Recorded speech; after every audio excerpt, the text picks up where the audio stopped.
방치하는 이 습관 때문에 아무리 칼슘을 제대로 섭취했다 하더라도 소용없게 되는 경우가 많은데, 안타깝게도 많은 사람들이 이런 사실을 잘 모르고 있다는 사실.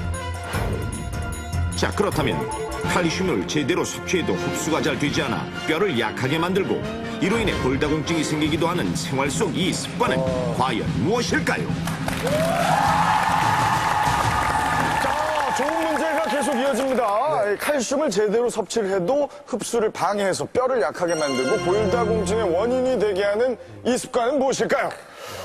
제가 뭐 여러분 보시면 아시겠지만 되게 웰빙 라이프를 즐기는 1인이에요. 제가 아까 보니까 저분들이 공통적인 게 칼슘을 먹을 때 식전에 먹느냐, 식후에 먹느냐 굉장히 중요한 거예요. 예.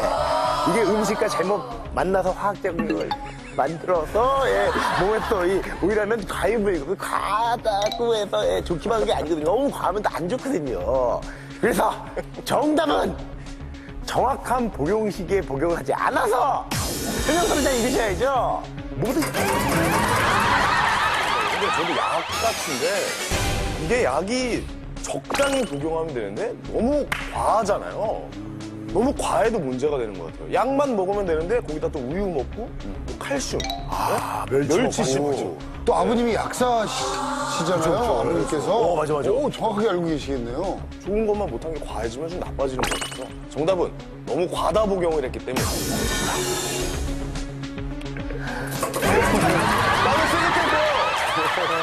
아까 뭐 보시면 아시겠지만 그 앞에 나왔던 우리 어머님이나 또 우리 아이나 둘의 공통점이 운동을 다 좋아하고 네, 맞아요. 열심히 한다는 거예요. 이 운동을 하는 건 좋은데 너무 이 긴 시간 동안 운동을 하다 보면 칼슘까지도 빠져나가게 되는.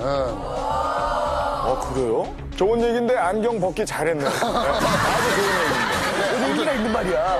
과다한 운동으로 칼슘이 다 빠져나갔다. 오, 맞아.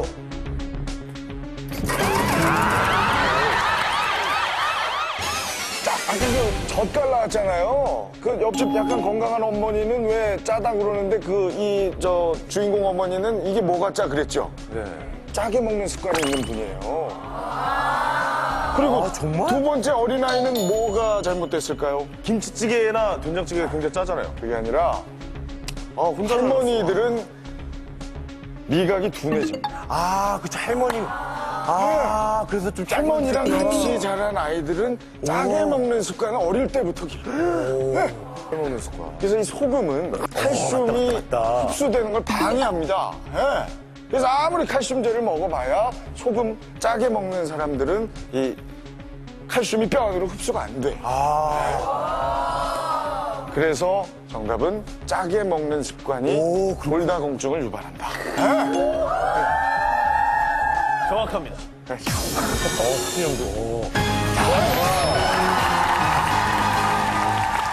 위기 탈출 넘버 원. 정답은 평소 짜게 먹는 습관입니다. 앞서 본 첫 번째 사례 손자 씨의 경우 게 맛있긴 맛있으니까요. 고향이 바닷가인 탓에 어려서부터 짜게 먹는 습관이 몸에 배어 있었고,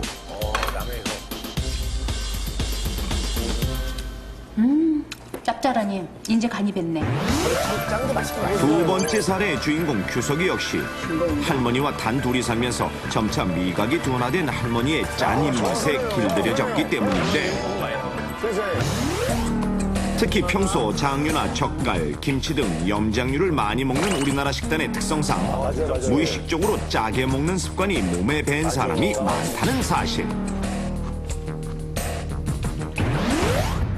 실제 우리나라 성인의 일일 평균 소금 섭취량은 12.5g으로 세계보건기구 권장량인 5g의 2.6배에 달하는데,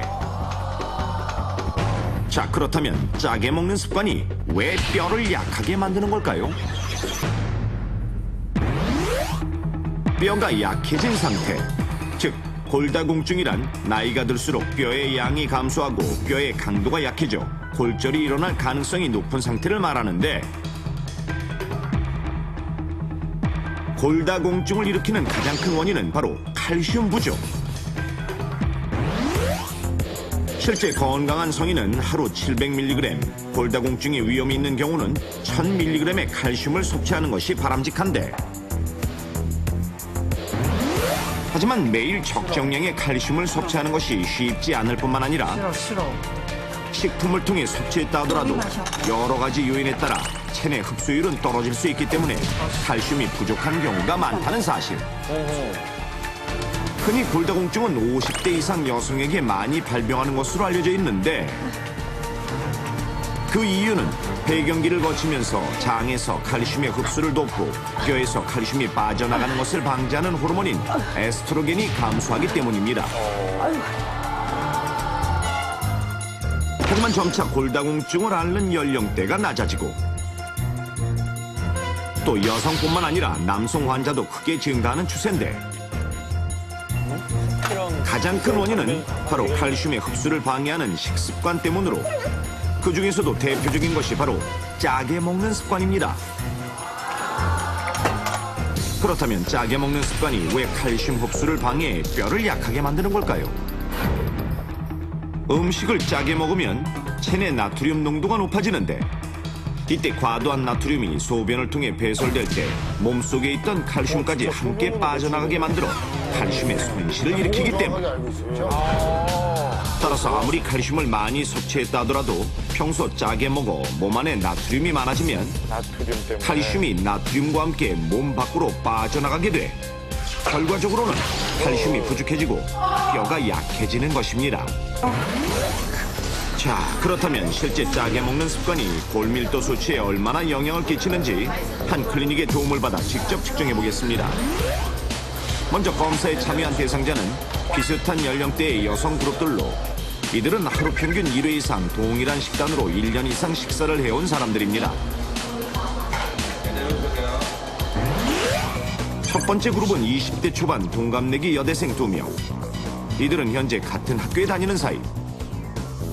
두 분이 어떻게 아는 사이세요? 대학 친구예요. 학교에서 그럼 같이 밥도 많이 먹고. 네, 하루에 한 2번 정도 같이 먹었어요. 친한 사이네요? 먼저 첫 번째 여학생이 측정 기기 위로 올라가 놓는데, 검사는 척추뼈의 골밀도를 확인합니다.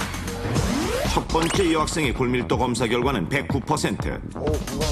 이번에는 두 번째 여학생을 측정해보는데, 결과는 77%로 기준인 100%에 훨씬 못 미치는 것으로 나타났습니다. 그렇다면 큰 차이를 보인 두 사람의 식습관은 어떻게 다를까요? 평소에 된장찌개 이런 거 찌개도 좋아하고요. 젓갈 같은 거 오징어 젓갈 좋아해요. 친구의 식습관을 봤을 때는 어떤 거였나요? 친구는 국물 먹을 때도 라면 같은 거 먹을 때 국물 잘 안 먹는 편인 것 같아요. 같이 먹는 거 보면은 면만 이렇게 주로 먹는 편이고요.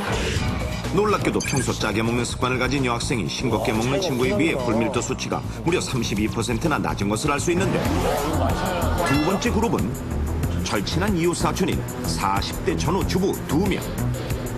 평소 언니 식습관 어떻게 생각하셨어요?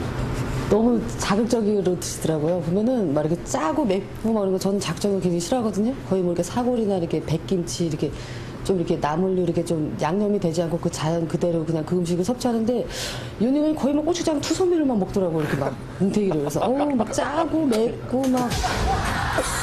이처럼 정반대의 식습관을 가진 두 사람의 골밀도 검사 결과는 과연 어떻게 나올까요?